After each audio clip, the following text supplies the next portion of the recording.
entonces con nuestros temas. Y ahora vamos a hablar de un tema muy importante, como es la semiología obstétrica.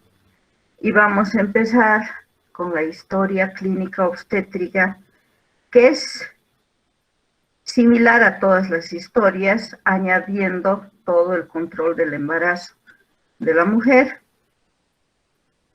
Entonces, continuamos, chicos.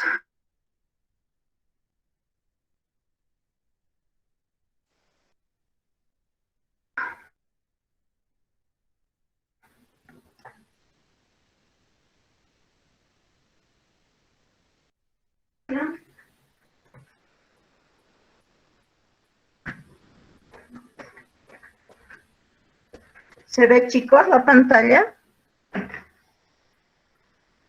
Sí, doctora, se ve. Muy bien. Entonces, como les decía, la historia clínica es un conjunto de documentos surgido de la relación médico-paciente, es decir, del primer contacto que tenemos con la paciente y de todo el interrogatorio que vamos a realizar. Este documento se considera el único válido para fines legales.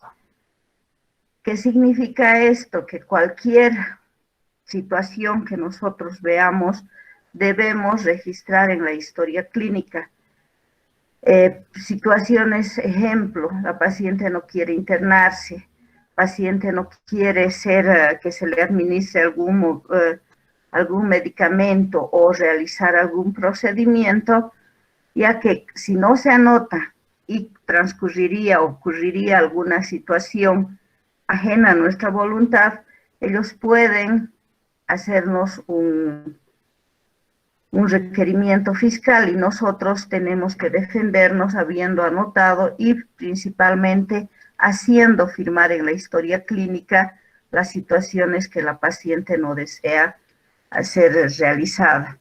Y de investigación, ustedes saben que nosotros para hacer un trabajo de investigación, lo que hacemos es recolectar datos de la historia clínica. Entonces es importante considerar siempre registrar todo lo necesario en la historia clínica. ¿Cómo dividimos la historia clínica? Ustedes saben bien, el interrogatorio, donde vamos a tomar en cuenta la anamnesis. Vamos a aquí colocar los antecedentes personales, patológicos, no patológicos, antecedentes familiares. Posteriormente realizaremos una exploración física bien detallada y en este caso una exploración a la mujer embarazada. Realizado estos 3 puntos principales, nosotros llegaremos a un diagnóstico, siempre un diagnóstico, una impresión diagnóstica en primera instancia, que posteriormente nos ayudaremos con los exámenes de laboratorio y realizaremos el tratamiento respectivo. ¿Qué vamos a hacer con la anamnesis? La filiación o identificación de la paciente. Es importante siempre registrar la fecha y el día en que nosotros estamos haciendo nuestro primer control, el nombre completo de la embarazada y la edad es importante, porque los extremos de la vida de una mujer que se embaraza nos va a traer mucha dificultad. El domicilio y número telefónico es importante para en caso de que nosotros querramos entrevistar a la paciente, entonces podamos buscarla a través de estos datos. Es importante también anotar a quién podemos avisar en caso de que la paciente se ponga mal y necesitemos de urgencia comunicarnos con algún familiar. Entonces aquí siempre es necesario averiguar la persona más cercana a la paciente. La actividad u ocupación que desempeña, otra situación muy importante, ya que en base a eso veremos qué riesgo va a tener esa nuestra paciente durante el embarazo. No es lo mismo una paciente que realiza actividad de escritorio a una paciente que realiza trabajos donde necesite realizar esfuerzo físico. También es importante que las personas que no puedan aportar todos los datos, como ser personas que no sepan el idioma y nosotros tampoco sepamos su idioma, entonces debemos comunicarnos con su esposo, por ejemplo, cuando vamos al campo. No podemos hablar, felizmente ahora ya es obligatorio aprender el quechua, pero antes no podíamos comunicarnos entonces con algún familiar cercano que pueda interpretar todo lo que la paciente indica. En la anamnesis les decía la importancia de la edad. Llamamos primípara precoz a la paciente que se ha embarazado antes de los 17 años. Primípara tardía, aquella que se ha embarazado por primera vez después de los 35 años, y la edad mayor de 40 años ya anotamos como primigesta añosa. Estos datos son importantes porque, les decía, en la primípara o primigesta precoz todavía no está completamente desarrollada la pelvis y tenemos dificultad en esas niñas que se embarazan 12, 13 años de atender un parto. Generalmente estas niñas van a terminar en cesárea, lo mismo que pacientes después de los 35 años. Las patologías como malformaciones también se van a presentar en pacientes que se embarazan después de los 40 años. La ocupación, aparte de lo que decíamos, que no es lo mismo una paciente de escritorio que una paciente que realice ejercicio físico, también es importante porque hay pacientes que están sometidas a radiaciones. Ejemplo, pacientes que trabajan en el área de rayos X. Las demasiadas radiaciones pueden provocar que la paciente aborte. La contaminación con sustancias químicas, pacientes que están en contacto con el yodo, con el DDT, hacen que sus niños no desarrollen lo adecuadamente. Los antecedentes socioeconómicos, es importante interrogar a una paciente. La extrema pobreza nos lleva a una paciente con analfabetismo a tener mayor factor de riesgo. Como consecuencia de esta extrema pobreza, a veces la paciente está desinformada y no acude a sus controles prenatales. Estas pacientes son las que van a tener mayor cantidad de hijos y como consecuencia de esto también nos llevan a recién nacidos con bajo peso que pueden incluso morir dentro del útero. Esas son las principales interrogantes que debemos hacer a nuestra mujer embarazada en cuanto a su persona. Entre los antecedentes heredofamiliares es importante el interrogar sobre algunas patologías que tienen predisposición de ser heredadas, como la diabetes que la mujer puede desarrollar también durante su embarazo. En este caso tenemos a la diabetes gestacional, la hipertensión, cardiopatías, pacientes que han tenido la madre, la abuela, embarazos gemelares. Siempre la posibilidad es mayor que aquella que no ha tenido. Entonces es importante sobre estas situaciones indagar el tipo de alimentación para si nuestra paciente se está alimentando adecuadamente.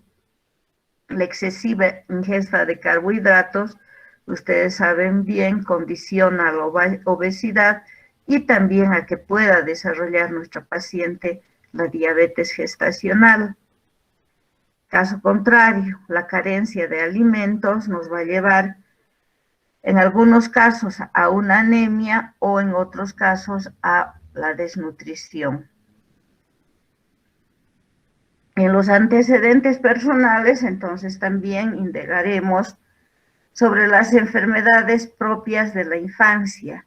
Al investigar esto es importante preguntar si ha sido vacunada, ya que hay patologías, como ustedes pueden ver, la rubeola, la varicela, que puede provocar en el niño algunas malformaciones congénitas. También investigaremos si nuestra paciente ha tenido casos de fiebre reumática, cardiopatías, tuberculosis, etcétera, que pueden alterar la evolución normal de ese nuestro embarazo. Estos son los principales datos que vamos a tomar, como ustedes saben, de toda paciente que acude a una consulta. Posteriormente iremos a los antecedentes obstétricos. Los antecedentes obstétricos en que nosotros vamos a preguntar el número de embarazos y partos que ha tenido la paciente. Es importante la fecha que ha transcurrido entre ambos partos o embarazos. Se dice que entre parto y parto lo ideal es de dejar un espaciamiento de 2 a 3 años. Es lo que conocemos como periodo intergenésico. Interrogaremos en nuestra paciente si este es el primer embarazo, entonces denominaremos a nuestra paciente primigesta. Si ha tenido ya más de 3 embarazos, denominaremos multigesta. Hasta el segundo denominamos primigesta, segundigesta y a partir del tercero ya multigesta. Nulípara se refiere a la paciente que nunca ha tenido partos por vía vaginal, simplemente cesáreas. Multípara, aquella que ha tenido más de 3 partos por vía vaginal. En los antecedentes obstétricos es importante averiguar el peso de cada recién nacido, cómo ha sido la evolución, si no ha tenido ningún problema en el momento del parto, las distocias que generalmente se presentan en los fetos macrosómicos, en aquellos fetos que pesan más de 4 kilos, y cómo han terminado con ese parto, si ha sido parto vaginal, si han terminado en cesárea. Posteriormente, habiendo averiguado las condiciones, las características del parto, nosotros averiguaremos sobre las características del puerperio, es decir, si no ha tenido ninguna complicación y si ha dado de lactar al bebé. En cualquier momento me detienen, chicos.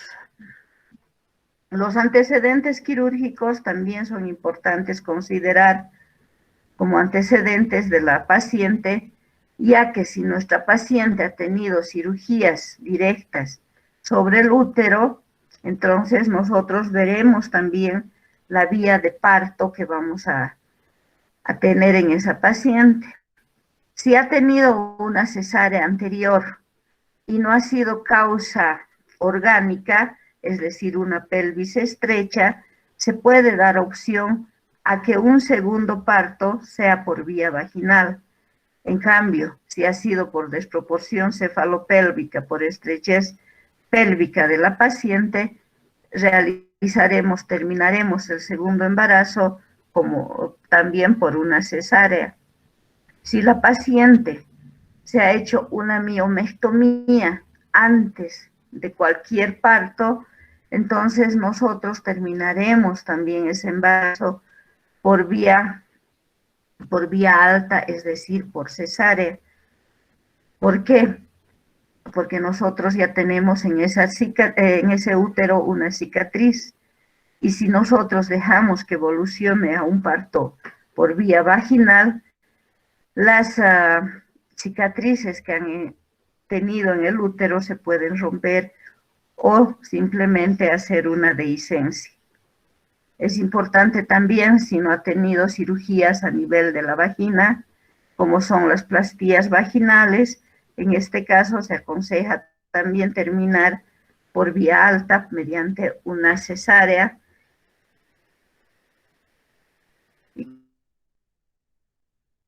Cuando nosotros cerramos el cuello del útero en pacientes que han tenido muchos abortos por una incompetencia cervical, en estos casos nosotros debemos cortar ese cerclaje y permitir que el parto vaya por vía natural. En los antecedentes ginecobstétricos es importante preguntar la primera menstruación, la frecuencia de las menstruaciones, el ritmo, la cantidad y síntomas asociados. Es importante, sobre todo en pacientes jóvenes, el inicio de las relaciones sexuales.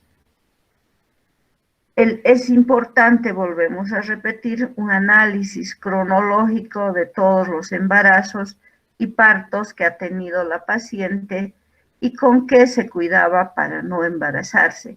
Puede ser que nuestra paciente actualmente en este embarazo haya estado, por decir, con un método como el dispositivo y nos ha fallado, o que haya estado tomando las píldoras y nos ha fallado. Entonces, es importante averiguar sobre el control de la fertilidad. Es un resumen para ver las vías de terminación de nuestro producto, las complicaciones y los antecedentes de importancia obstétrica sobre los que pueden actuar en el momento de este embarazo. Luego de haber terminado con este interrogatorio, nosotros pasamos al motivo de la consulta. El motivo de la consulta a veces preferimos realizar inmediatamente terminamos la anamnesis para no cansar a la paciente. Entonces, el motivo de la consulta es la parte más breve por el cual está acudiendo la paciente a nosotros. Y la paciente, nosotros diremos, señora, ¿por qué está acudiendo a la consulta? Doctor o doctora, tengo un dolor cólico. Doctor o doctora, me está bajando un líquido. Estoy perdiendo sangre. O sea, es una cosa breve y posteriormente nosotros la enfermedad actual ya haremos un interrogatorio más minucioso. Investigaremos, preguntaremos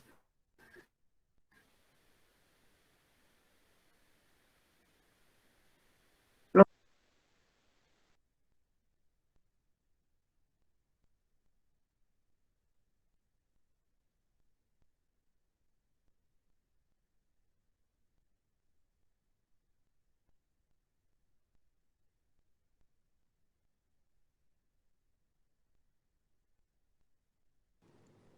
Doctora, no se le escucha bien.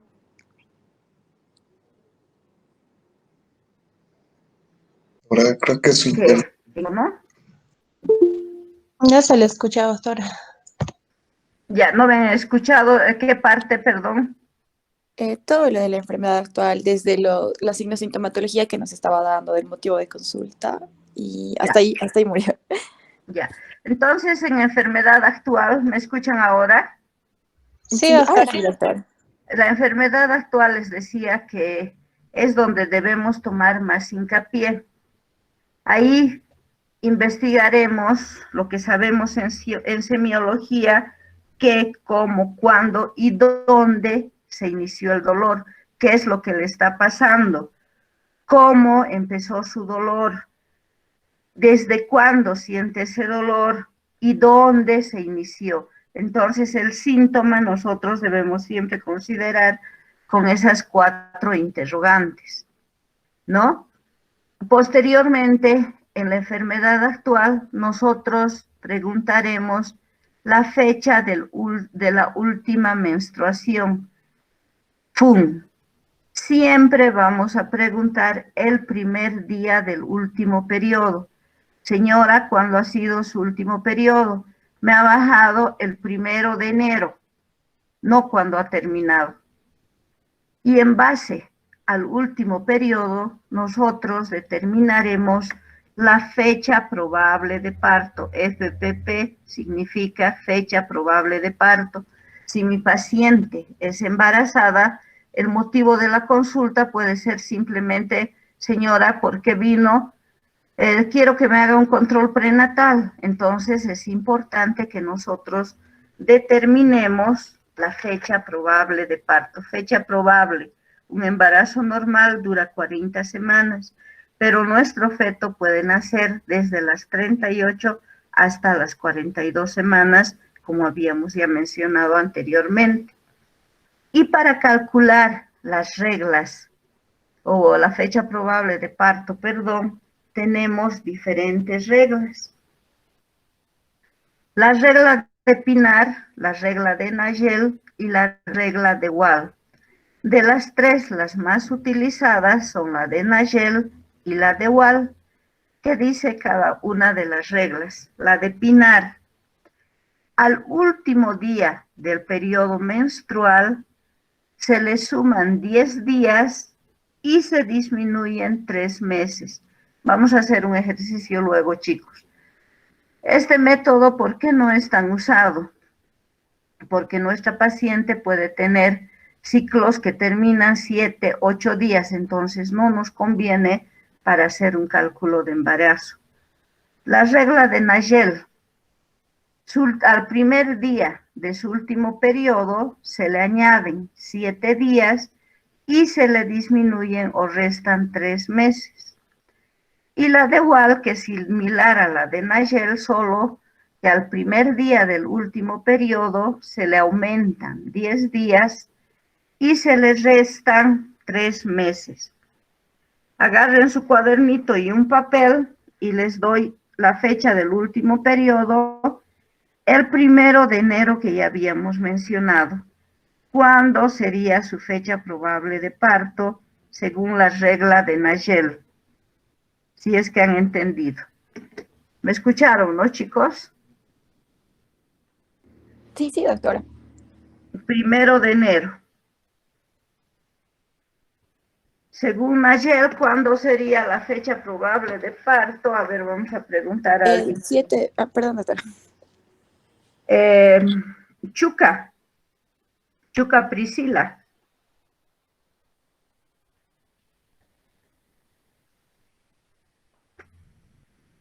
Un 17 de octubre, más o menos, doctora.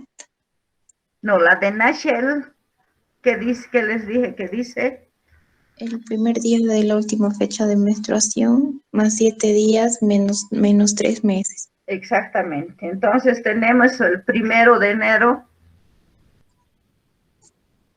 1 de enero más 7 días, 8.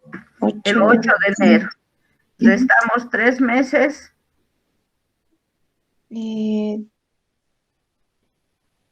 ¿Está bien lo que dijiste?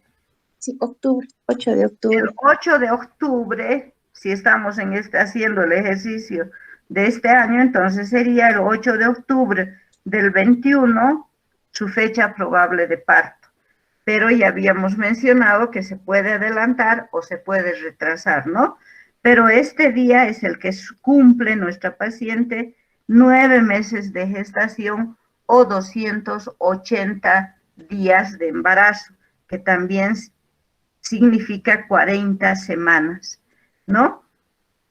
A ver, hacemos otro ejercicio, o el mismo ejercicio Mogro, Beatriz, con la regla de Wall.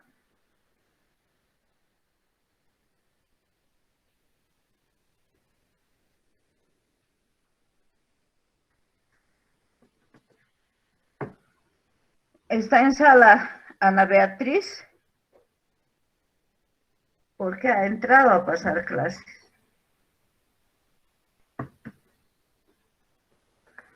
¿11 de octubre, doctora? el 11 de octubre. O sea, la diferencia solamente es de 3 días. Por eso que estos dos métodos son los más utilizados. ¿Alguno tiene alguna duda?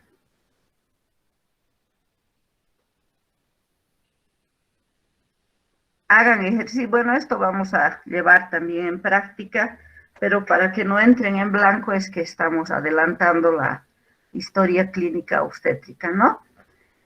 En base a todos los antecedentes obstétricos y al embarazo actual, entonces nosotros en la historia clínica vamos a anotar la fórmula obstétrica, en la que vamos a considerar el número de gestas para aborto y cesáreas.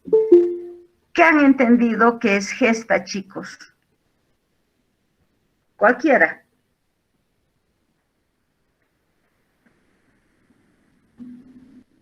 El número de veces de gestaciones. El número de gestaciones, el número de embarazos. Entonces, mi paciente, por decir, ha tenido, hacemos su fórmula obstétrica, o viene y dice, doctora, este es mi tercer embarazo, pero he tenido 2 abortos previos. ¿Cómo anotaríamos en esta nuestra fórmula obstétrica? ¿Gesta cuánto? 3, Para 2. abortos, 2 sería ahí, doctora. entonces ya estamos mal, ¿no? Si es gesta el número de embarazos. En la historia clínica que estamos llenando ahora, que es distinta a la perinatal, nosotros debemos anotar todos los embarazos. Consideramos el actual. Gesta 3. No ha tenido ningún parto por vía vaginal. Para 0. Abortos 2 y cesáreas 0. Entonces, solo al ver si ha ido donde un médico y va luego donde mí, solamente viendo esta fórmula, digo, esta paciente no ha tenido ningún parto. Para significa partos por vía vaginal. Y cesáreas, que ustedes ya saben, es la interrupción por vía abdominal. Si solamente mi paciente ha tenido cesáreas, pondremos 2 cesáreas anteriores. Gesta 3, para 0, aborto 0, cesáreas 2. Si ha tenido partos y cesáreas, y este es su 4º embarazo, cesárea 1, para 2, gesta en total 4. ¿Han entendido, chicos? Esto me interesa que sepan. Sí, sí, doctora. Bueno, entonces continuamos y un poquito de recuerdo de lo que es el aborto.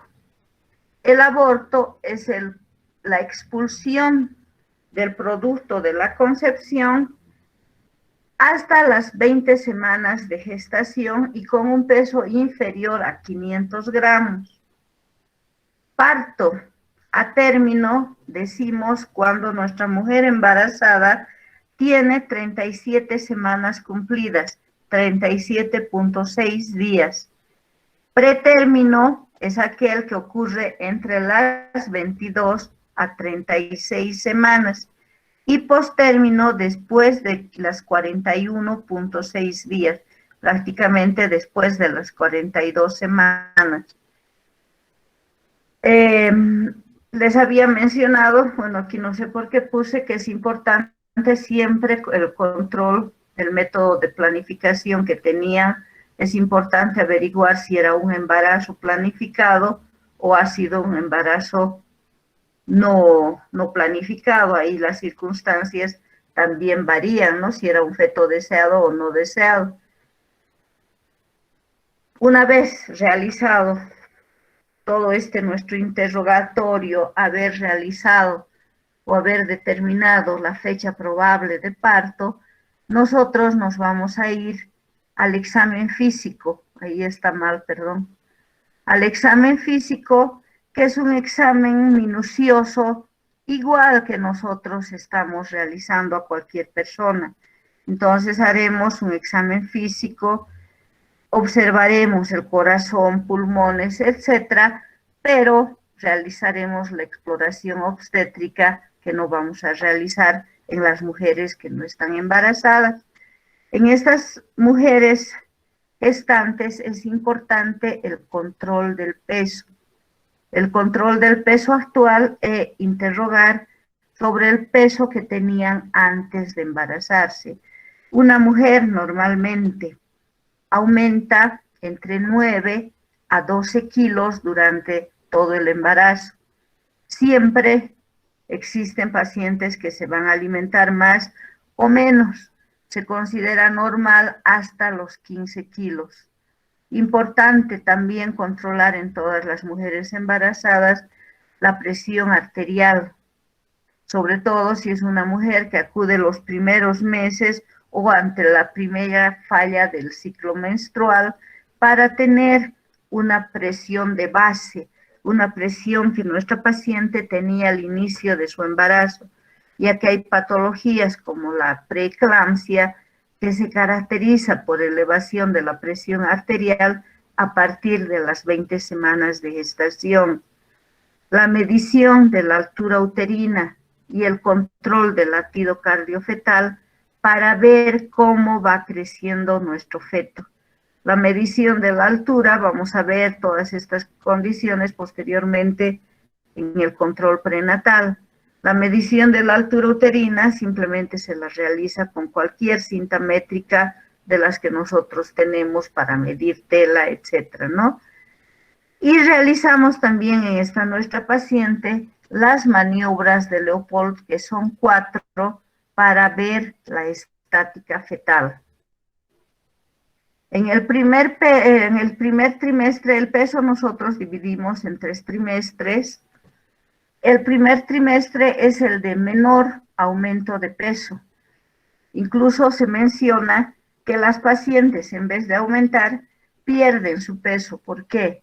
Porque nuestra paciente puede presentar, no todas las mujeres, náuseas, vómitos, falta de apetito.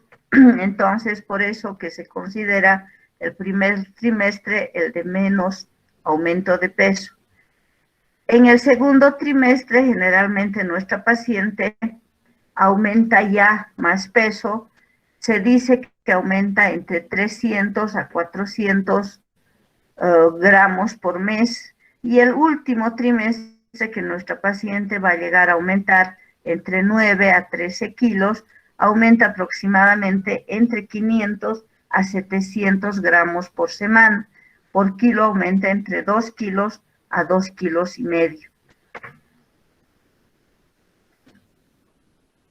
La altura del fondo uterino, les había mencionado, nos sirve para ver cómo está creciendo ese feto y tiene que ir en relación con el último periodo menstrual. Por ejemplo, a los 5 meses, que son 22 semanas de gestación, la altura uterina alcanza entre 18 a 23 centímetros y se encuentra a la altura del ombligo. Entonces, esta relación es importante, ya que si no está creciendo adecuadamente, puede ser que nuestra paciente no se esté alimentando bien, o por el contrario, si está alimentándose muy bien, sobrepasará este nuestro límite. O si es nuestro primer control, viene nuestra paciente, determinamos una edad gestacional de 20 semanas y la altura uterina está llegando por encima del ombligo, a veces en una línea que equidista entre el ombligo y la sínfisis del pubis, entonces que sería un embarazo más o menos de 7 meses, pero según el cálculo es de 5 meses, sospechamos que nuestra paciente esté cursando con un embarazo gemelar, cursando con un polidramnio, aumento del líquido amniótico. Entonces nos ayuda para determinar estas circunstancias. En caso de que más bien sea menor la altura uterina, puede haber un error en la fecha del último periodo menstrual, una disminución del líquido amniótico o alguna alteración a nivel del útero, como puede ser una insuficiencia placentaria. Acá tenemos cómo vamos a controlar borde superior de la sínfisis del pubis. Siempre debemos tocar el hueso y con nuestros dedos ir hasta donde encontremos el fondo uterino, hasta donde ha crecido ese útero.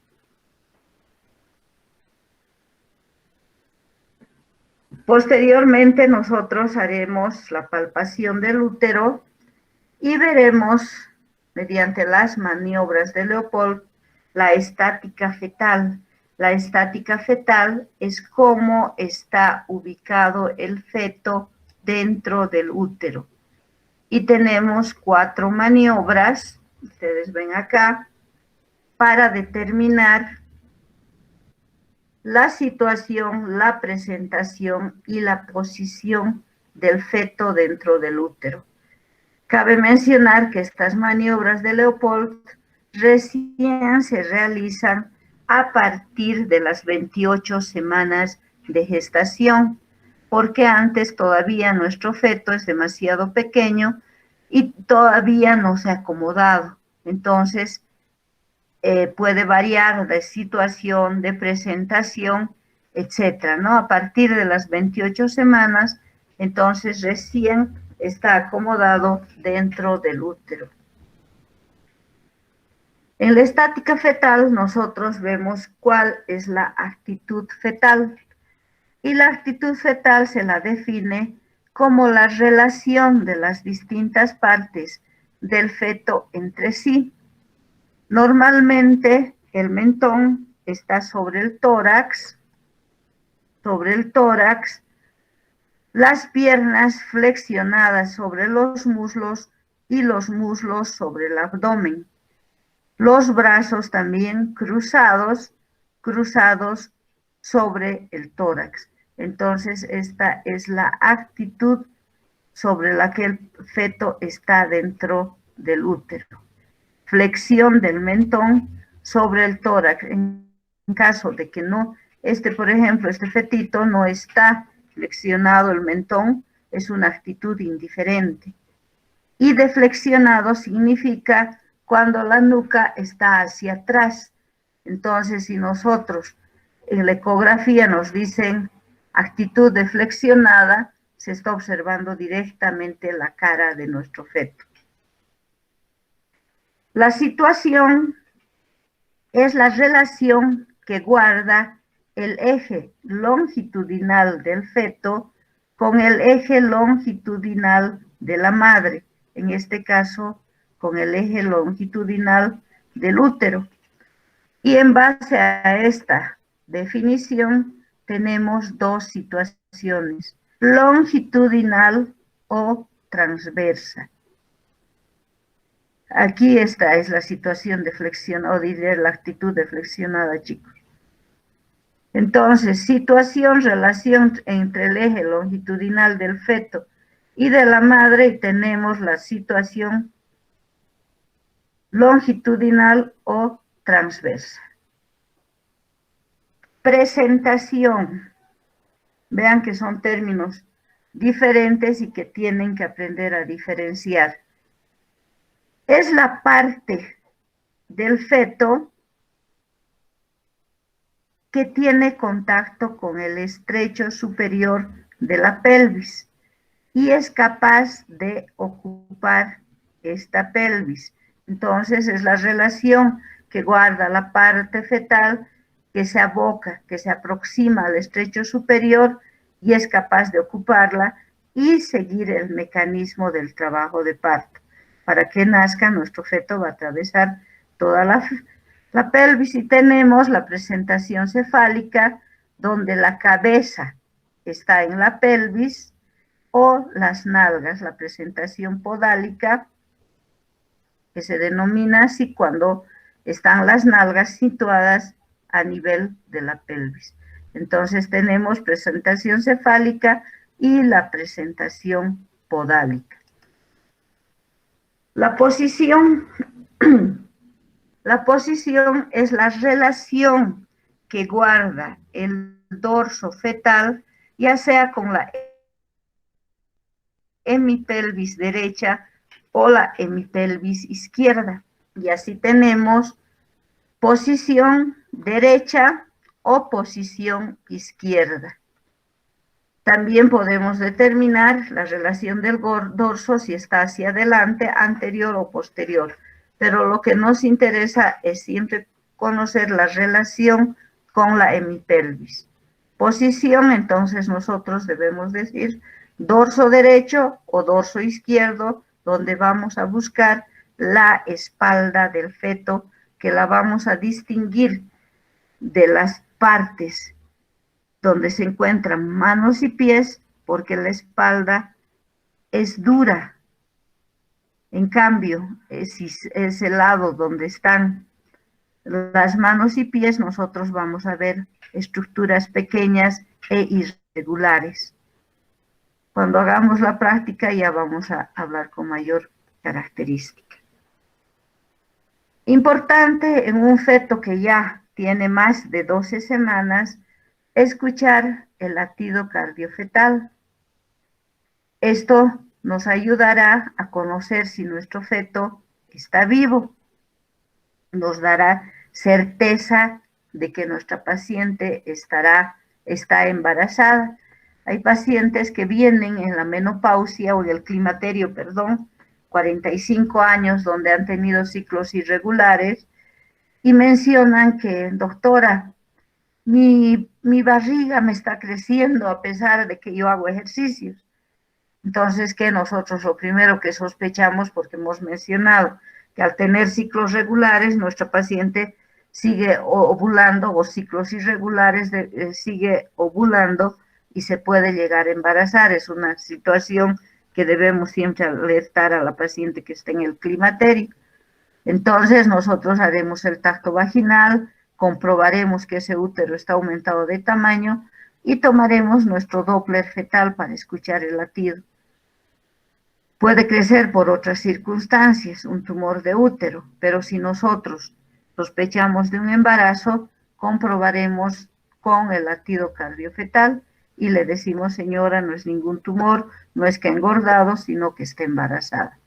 Y también nos sirve para diagnosticar un sufrimiento fetal.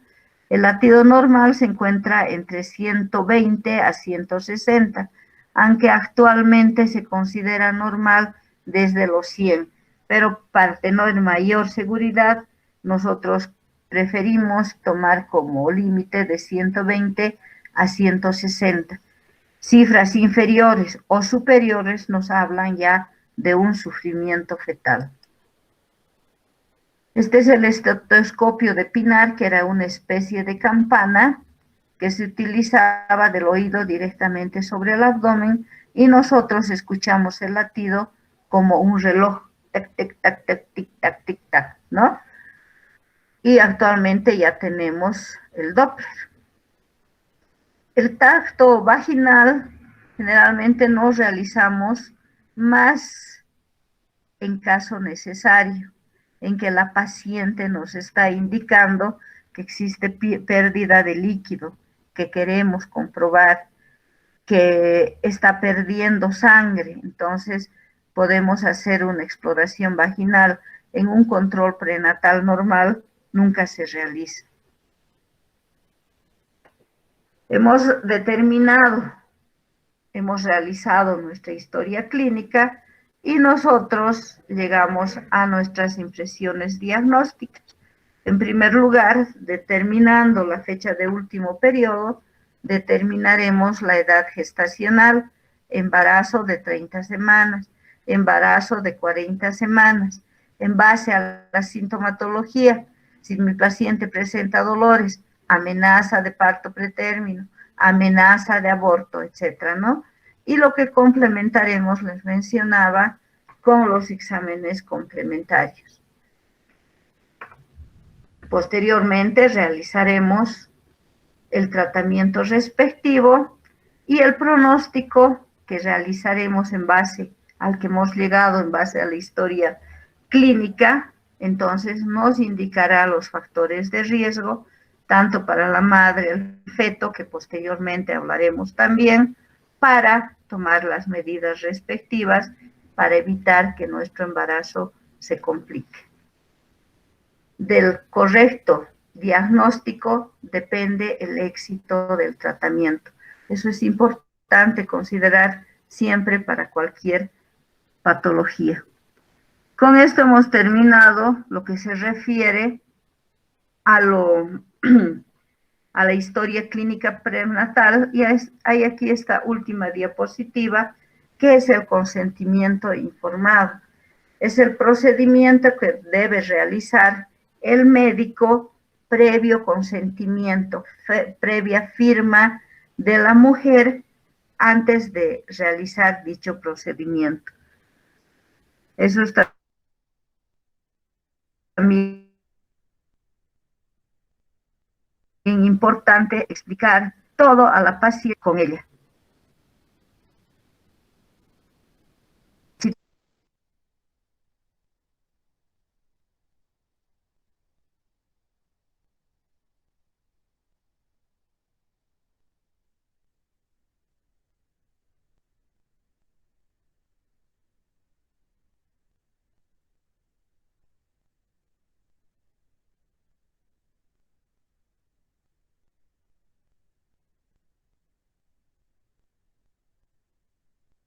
Doctora, creo que se le fue su... No se le escucha, doctora.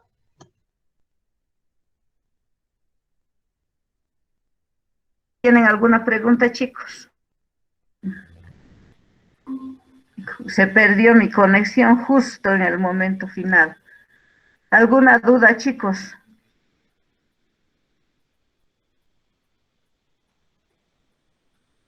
¿Chicos? No, doctora. Bueno, entonces les decía, repasen, que les va a servir de mucho. Ya, nos vemos la siguiente, el miércoles. Que les vaya bien. Está bien, doctora, gracias. Bien, doctora, gracias. Chao. Hasta luego, doctora.